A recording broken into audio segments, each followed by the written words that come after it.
Olá, sejam bem-vindos à nossa 13ª aula de leitura e comentário de A Caminho da Linguagem, de Martin Heidegger.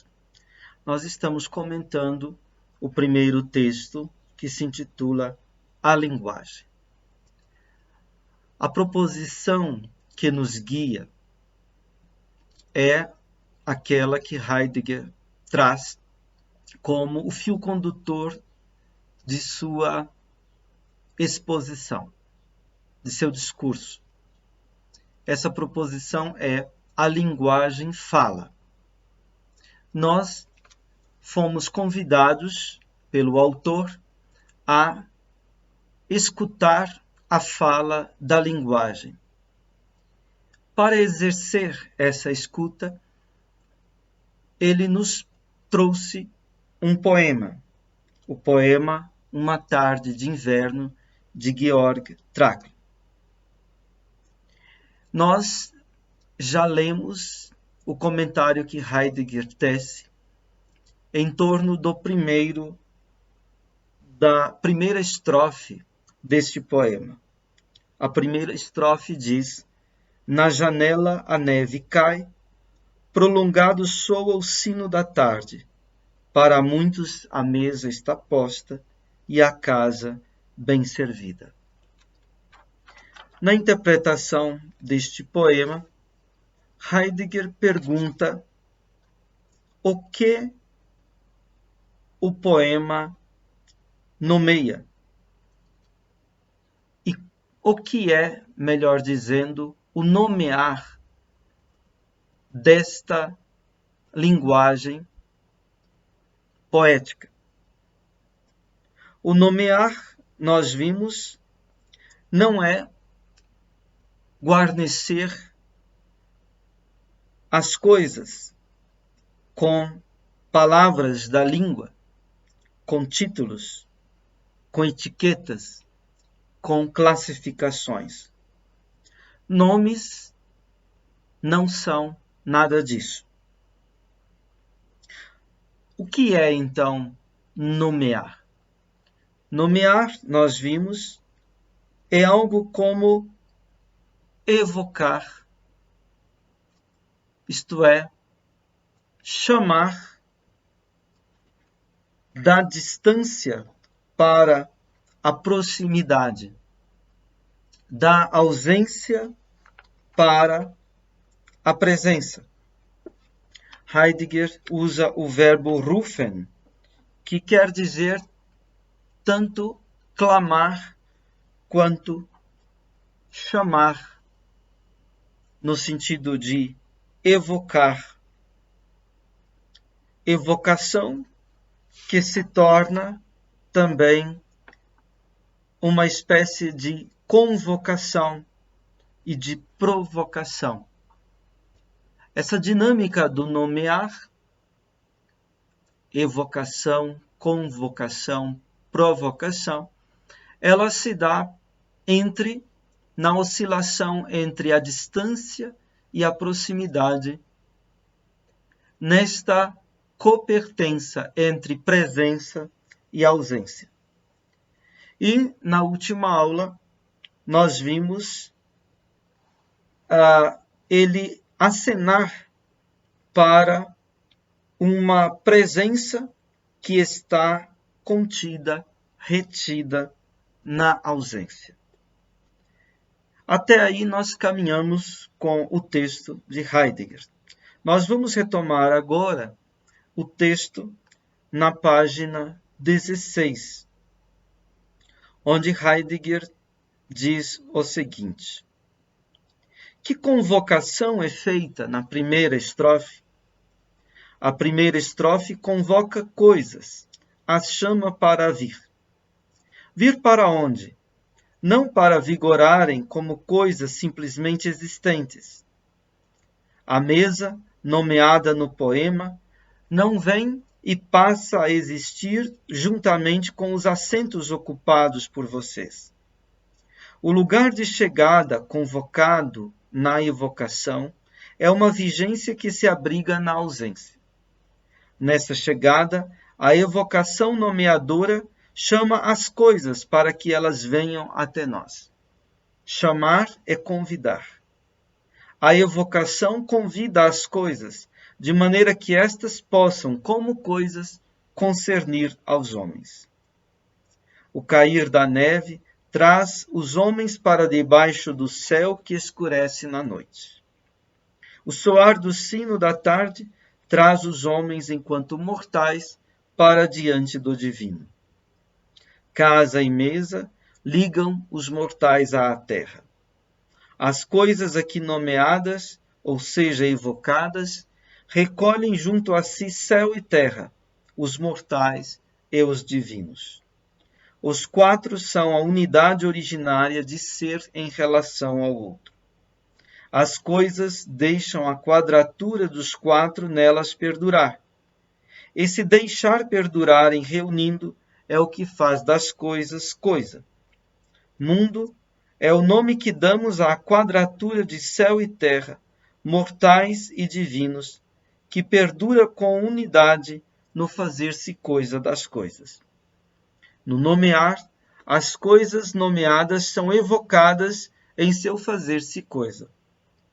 Fazendo-se coisa, as coisas desdobram o mundo, mundo em que as coisas perduram, sendo a cada vez a sua duração. Fazendo-se coisa, as coisas dão suporte a um mundo. No uso antigo de nossa palavra, suportar, dar suporte, também diz beren, portar, porte, gesto. Daí surgem as palavras geberen, gestar, e geberde, gesto, gestualidade. Fazendo-se assim, as coisas são coisas. Fazendo-se coisa, as coisas são gesto de mundo. Vamos comentar este comentário de Heidegger. Primeiramente, ele pergunta: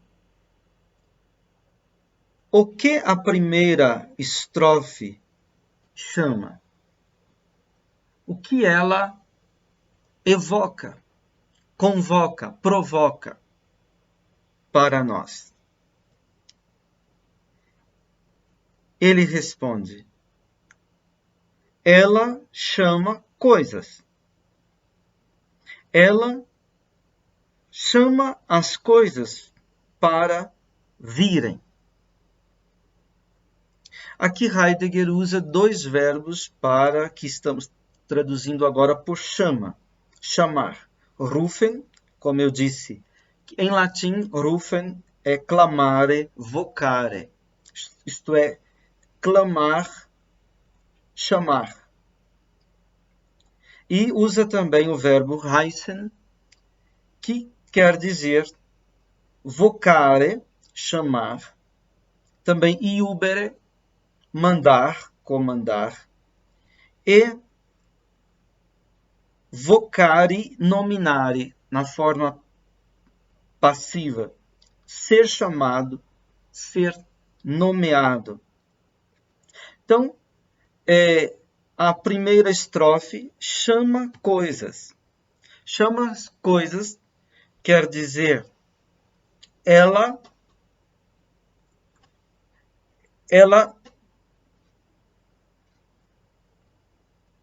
não só diz como as coisas são chamadas, né? Os nomes, eles chamam as coisas. O nome de uma coisa, como uma coisa é chamada.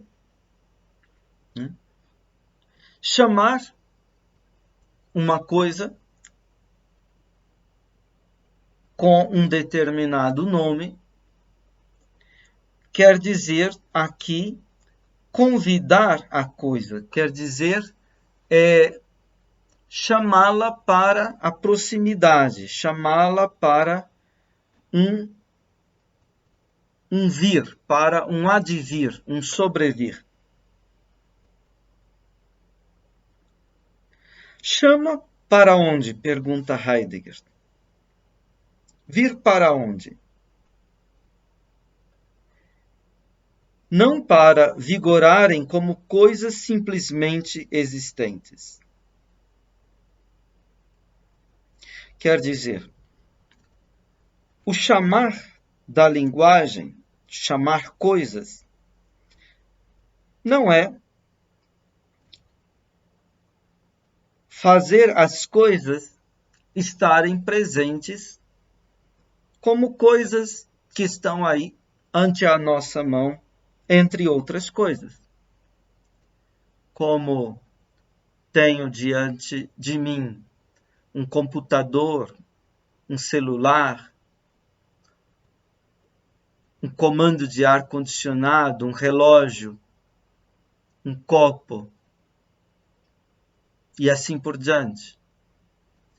Quando chamamos as coisas pela linguagem, nós não estamos trazendo as coisas, fazendo as coisas virem para o nosso mundo, para estarem aí como coisas, entre outras coisas, coisas que estão aí ao alcance de nossa mão.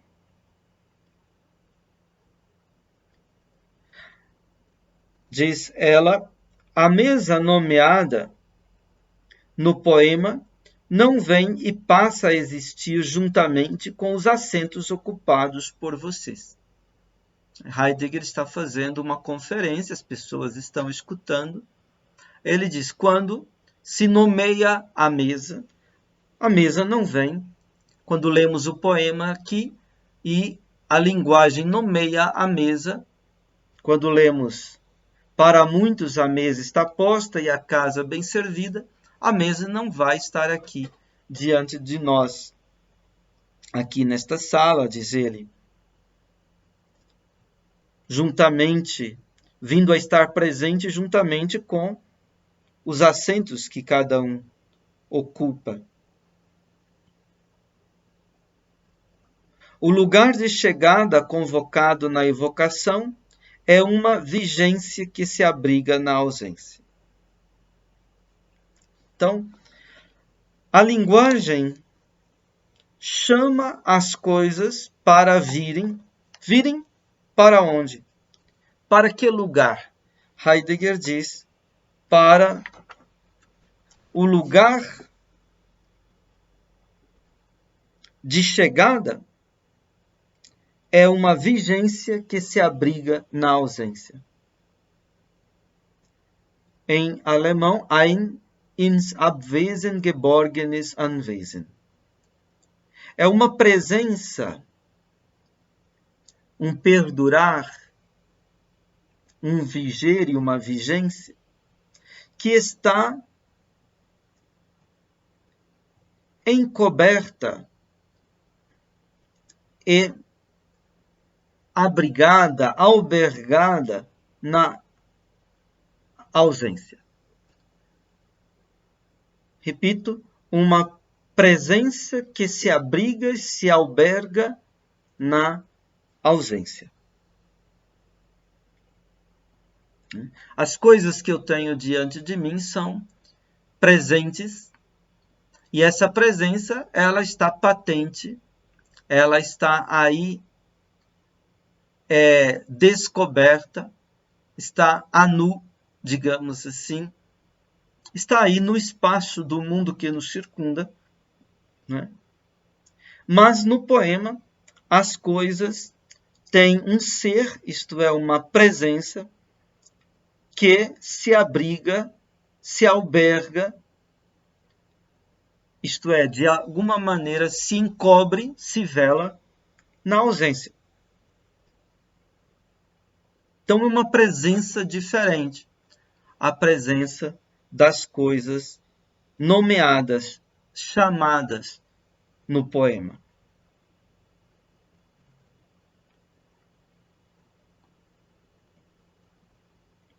Nessa chegada, a evocação nomeadora chama as coisas para que elas venham até nós.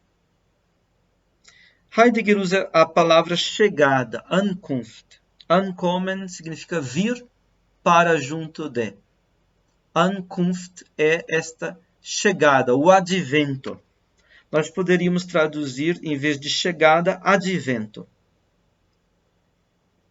Em tal advento, em tal chegada, a evocação nomeadora chama as coisas para que elas venham até nós. A palavra chegada, advento, em grego, é a palavra parousia. A abreviação dessa palavra parousia deu na palavra ousia, que era a palavra que Platão e Aristóteles usaram para dizer o ser daquilo que está sendo. Heidegger observa como a palavra ousia entre os gregos tinha o sentido de uma presença constante, permanente, perdurante.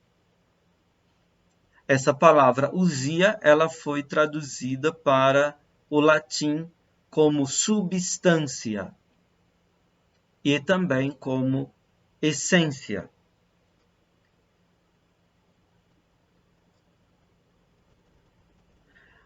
Mas perdemos de vista a noção de ousia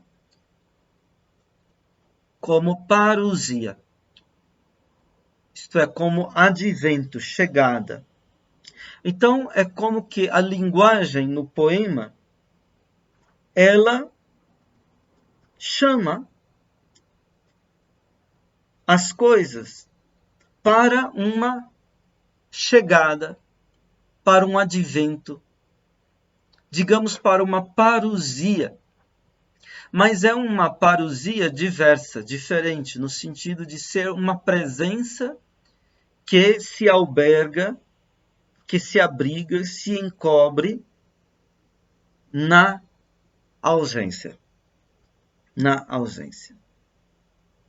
E este chamar, diz Heidegger, é um convidar. Então Heidegger logo em seguida diz, chamar é convidar. Das heißen ist einladen. Ora, tem diversos modos de chamar alguém, né? Chamar pode ser, digamos, no modo de um convocar, né? Ordenar, comandar. Mas aqui se trata de um chamar não nesse sentido tanto, e sim no sentido de convidar, fazer um convite. A linguagem no poema, portanto, chama as coisas, isto é, convidam as coisas a virem e a se fazerem presentes, vigentes, mas na forma de uma presença ou vigência que se abriga, que se vela, que se alberga numa ausência. A evocação convida as coisas de maneira que essas possam, como coisas, concernir aos homens.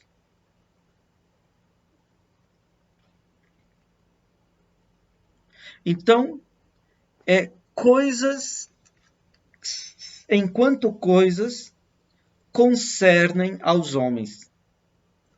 Esse concernir angehen quer dizer isso me toca, isso diz respeito a mim, né? Então, coisas são coisas na medida em que nos tocam, na medida em que dizem respeito a nós, na medida em que concernem a nós e ao nosso mundo. Quando os gregos usavam a palavra pragma para dizer coisas, eles, na sua língua, mantinham esta relação de pertencimento, de concernimento das coisas com o homem e o seu mundo e sua ação, né? Então, pragma nos remete para praxis, que significa ação em sentido bem amplo. Então, coisas são aquilo com que nós nos relacionamos na ação, isto é, na lida, nas nossas ocupações e preocupações, nos nossos cuidados. Então, a palavra coisa tinha este sentido.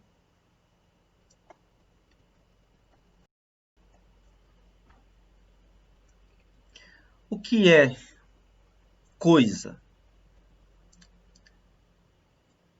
Heidegger, várias vezes, ao longo do seu caminho de pensamento, colocou esta pergunta.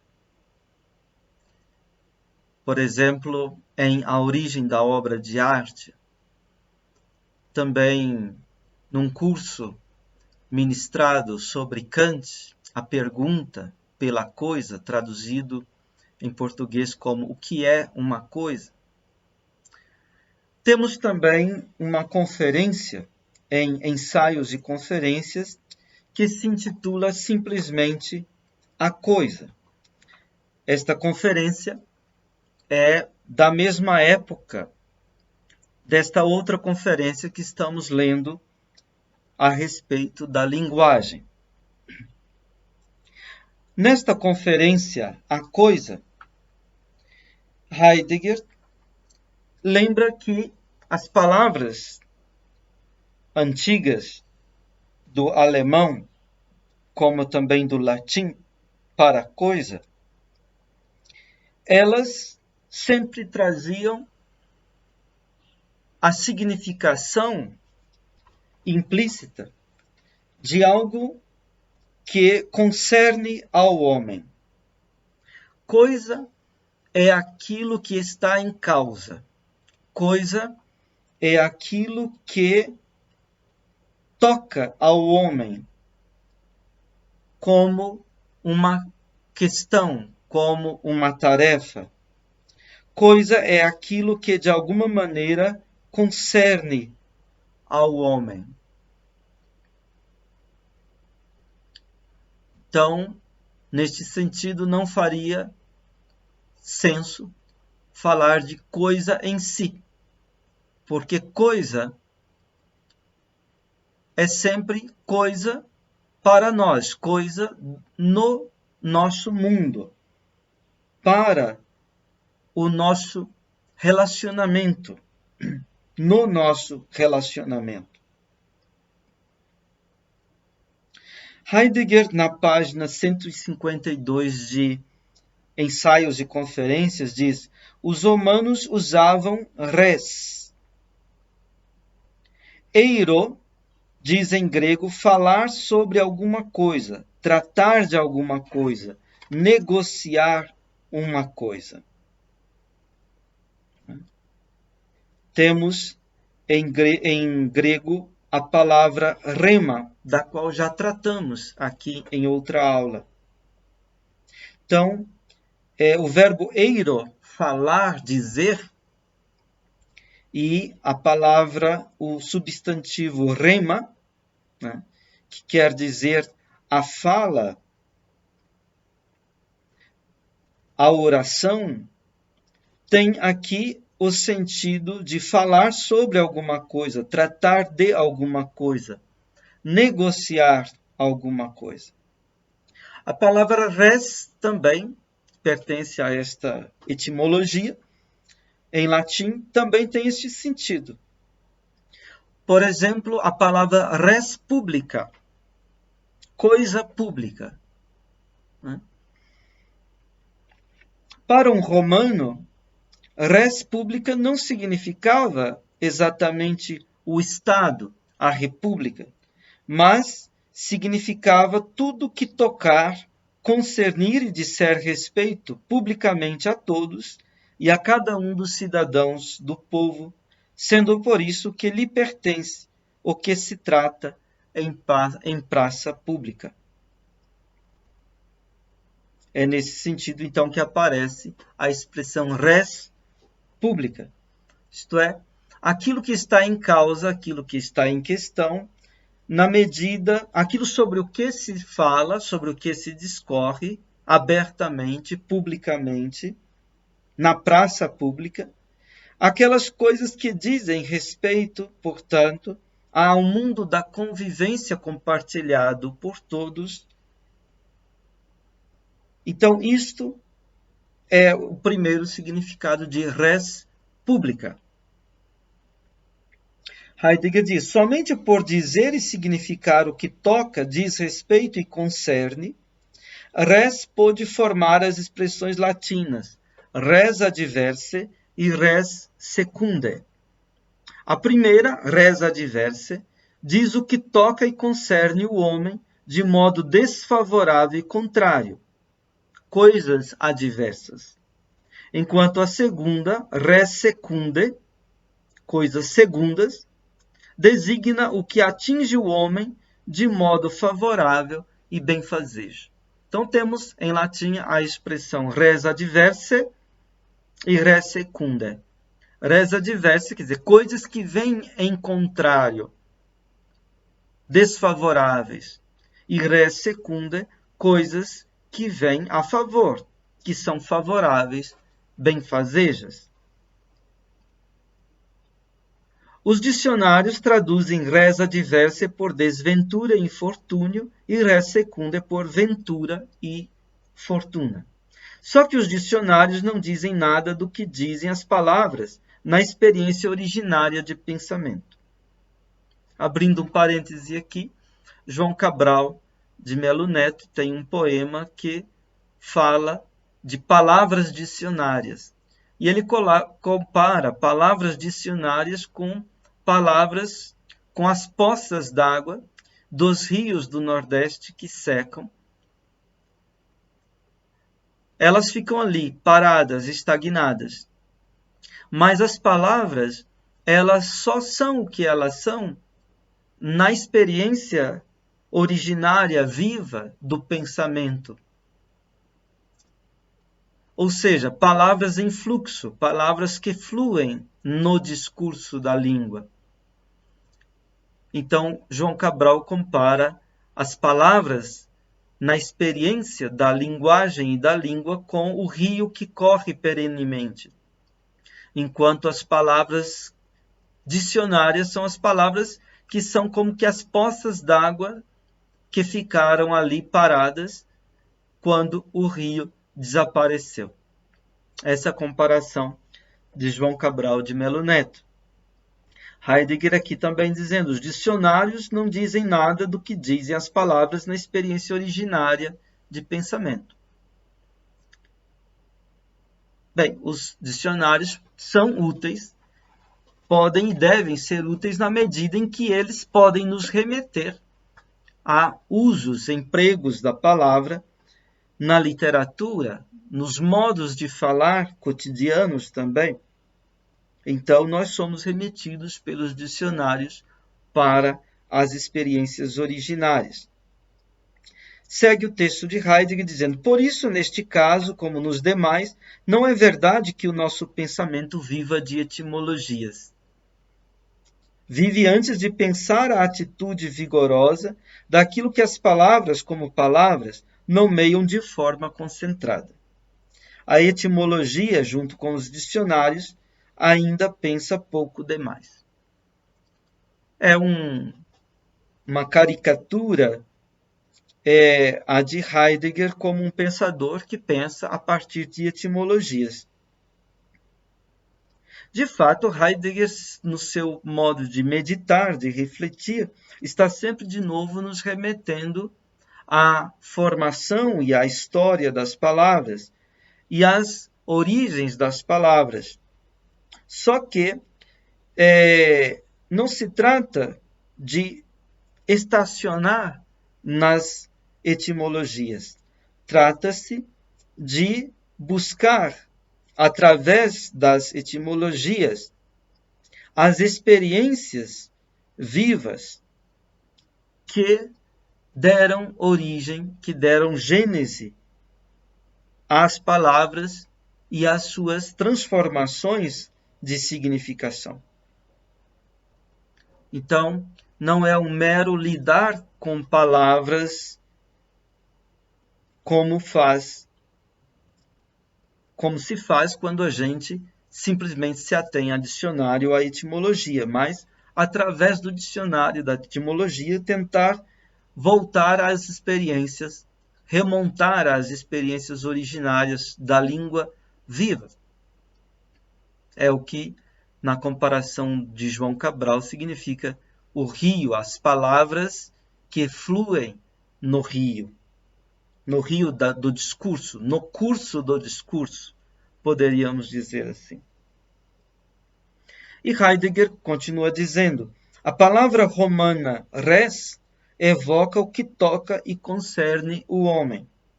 Diz o caso, a questão, o que está em causa. Por isso, os romanos usavam também no mesmo sentido a palavra causa. Mas este termo latino não significa própria e primordialmente a causa no sentido da causalidade. Causa designa o caso e por isso também o que está em jogo e na lide. Somente porque causa, quase sinônimo de res, significa o caso, é que depois a palavra causa veio a significar a causalidade de um efeito.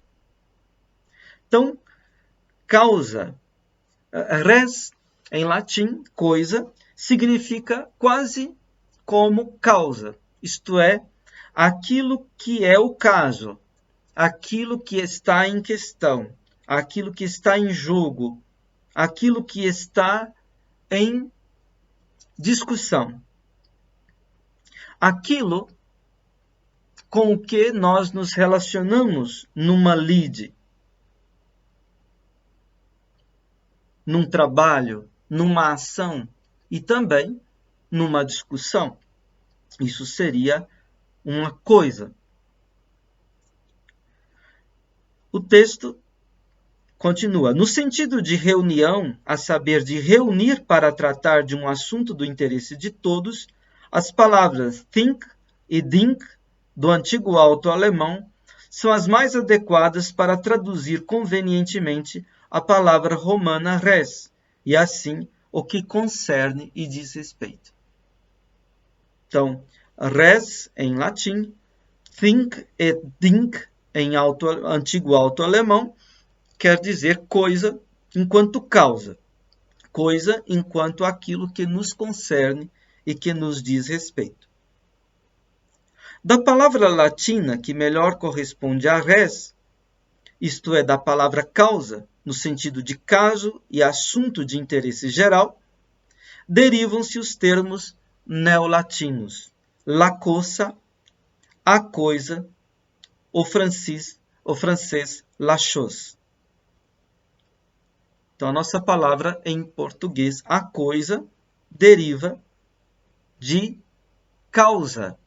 Causa, não no sentido da causalidade, do porquê, daquilo que responde pelo devir ou pelo ser de algo, mas coisa no sentido daquilo que está em questão e que nos diz respeito.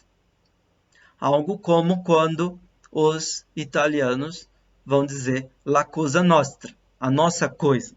Né? Então, o alemão diz das Ding, em inglês think, conserva ainda toda a eloquência da palavra latina res. He knows his things. Ele entende de suas coisas, daquilo que ele toca, concerne e diz respeito. He knows how to handle things. Ele sabe como deve tratar das coisas, isto é, do que está em questão cada vez. That's a great thing. É uma grande coisa, importante, magnífica, poderosa. Isto é, algo que por si mesmo toca e atinge o homem. Peço desculpa pela minha pronúncia em inglês, que é muito ruim. Todavia, o decisivo aqui não é, de forma alguma, esta pequena história da significação das palavras res, ding, causa, coisa, chose, think, mas algo totalmente diferente que ainda não levamos em conta. A palavra latina res evoca o que de alguma maneira interessa e diz respeito ao homem. Ora, o que assim se faz e se torna atinente ao homem é o real da res, a realitas da res. Então, do latim res vem realis, realitas, real e realidade. Os romanos a vivem e experimentam como atinência. Mas os romanos nunca pensaram propriamente o vigor de essência do que assim experimentavam. Ao contrário, numa representação herdada da filosofia helenista, entenderam a realitas da res no sentido do grego on. On, em latim, ens significa o sendo, o que é e que está sendo, no sentido de produto. A res torna-se ens, o sendo, enquanto que é produzido e representado.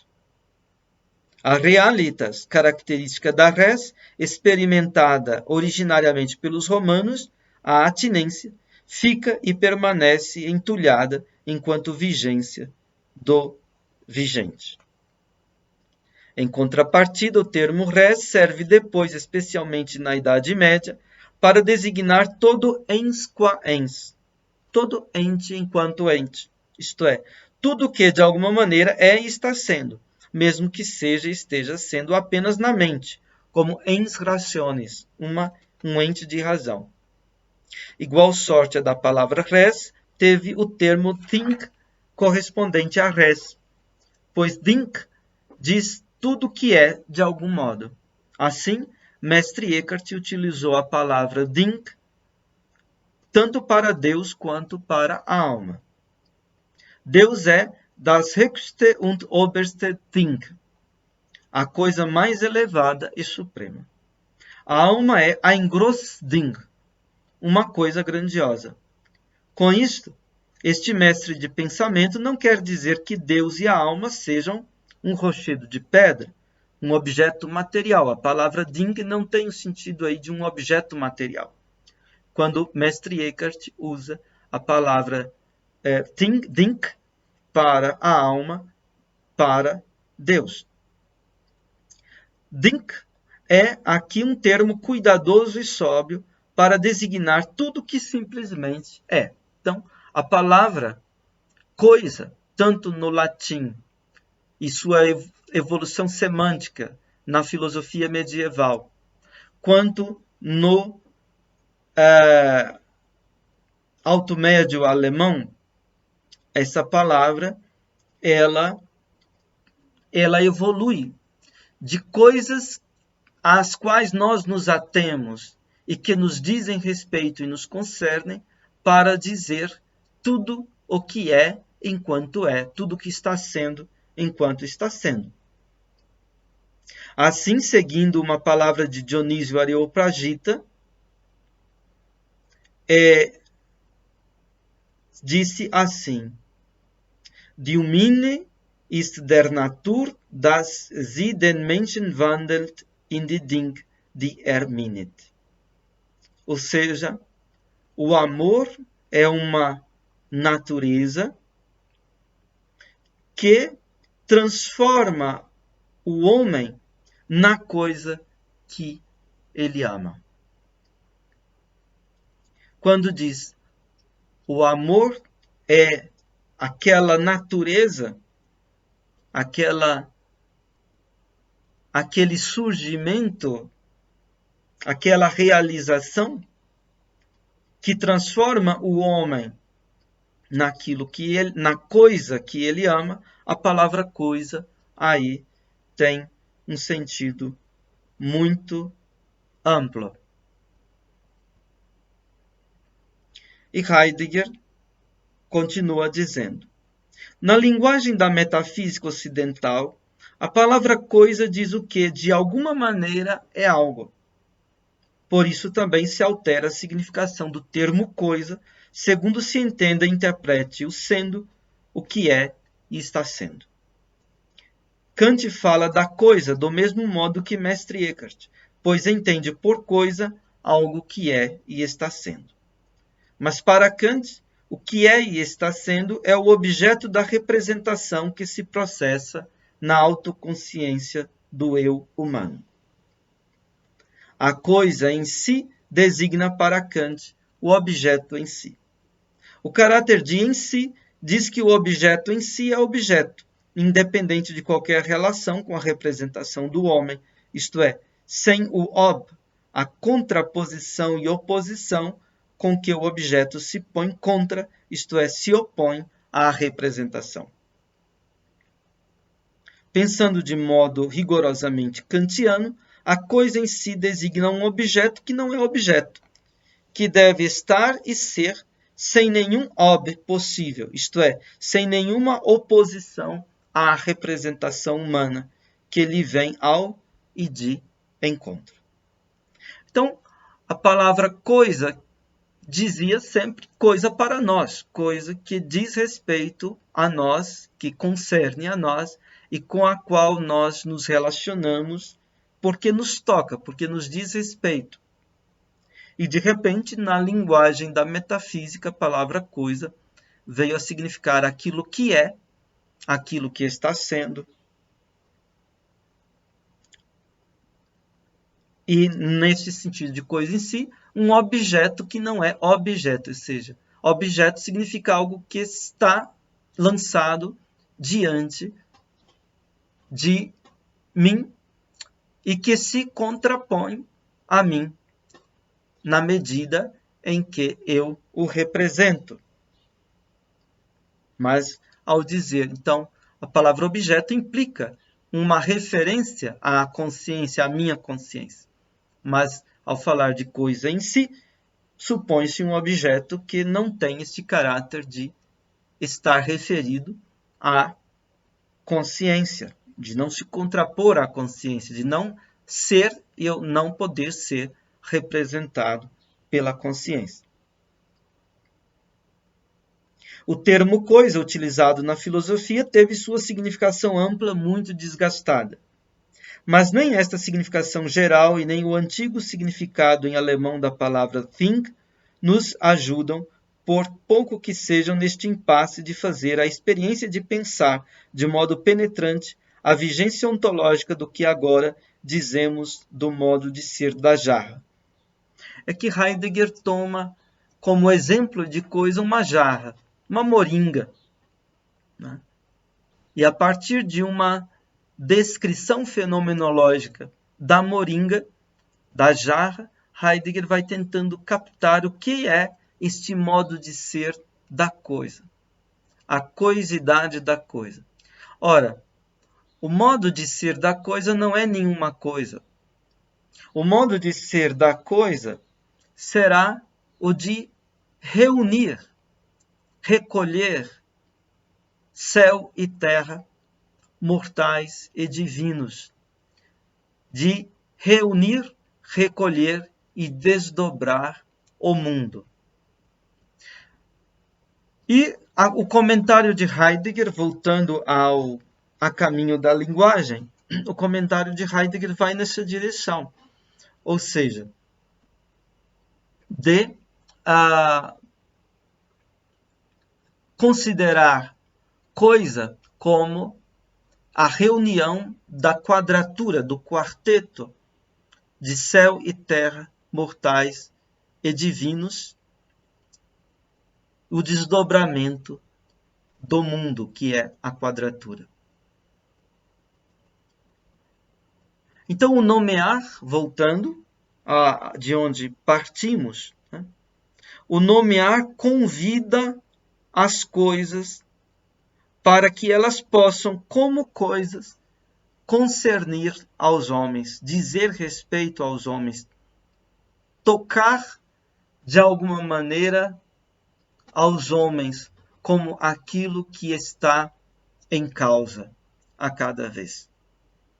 Então, Heidegger retorna daquele significado amplicíssimo da coisa como o ente ou o objeto para a coisa enquanto coisa, a coisa enquanto aquilo que reúne a quadratura de céu e terra, mortais e divinos, coisa enquanto aquilo que desdobra mundo. Aqui uma observação. Talvez hoje seja na filosofia seja na ciência, na técnica, nós tenhamos perdido muito a nossa proximidade com as coisas. As coisas já não vigoram para nós mais como coisas. As coisas foram arrebatadas e absorvidas numa outra dinâmica, de um outro modo de ser, que é a dos objetos, em primeiro lugar, daquilo que é por nós representado, e depois daquilo que é por nós manipulado. As coisas enquanto dispositivos, no sentido técnico, as coisas enquanto recursos, encomendas de que nós lançamos mão na nossa produção e no nosso consumo. De modo que nós já quase mais não temos experiência das coisas. Mas a linguagem, no poema, na poesia, pode de novo nos conduzir para a proximidade das coisas, para a presença das coisas, ainda que seja a presença velada, abrigada na ausência. Mas essa presença pode ser mais forte, mais vigente do que a presença das coisas que estão simplesmente dadas aí diante de nós, como coisas ao alcance de nossa mão. Então, quando a poesia convida as coisas a vigorarem como coisas, numa presença que está abrigada na ausência, então a poesia está nos conduzindo para a proximidade também do mundo. A poesia está abrindo mundo. Enquanto que, onde as coisas deixam de aparecer como coisas, para aparecerem como objetos ou dispositivos ou recursos ou coisas semelhantes, ali as coisas deixam de ser coisas, o mundo deixa de ser mundo, de vigorar como mundo. As coisas não se fazem como coisas e o mundo não se faz como mundo. Então, em lugar do mundo, nós temos o imundo. O imundo não como aquilo que é simplesmente sujo, mas o imundo como o que não acolhe, não abriga o habitar humano. Mundo diz sempre o mundo que diz respeito ao homem como lugar do seu habitar. Assim como hoje nós perdemos e muito a nossa relação com as coisas, também perdemos a nossa relação com o mundo. Habitamos ou a custo habitamos. Vamos perdendo também o nosso habitar. Vamos ocorrendo aí no imundo, sem experiência de coisas, apenas de objetos e dispositivos. É uma questão que nos dá a pensar muito hoje, nesse tempo em que nós vivemos.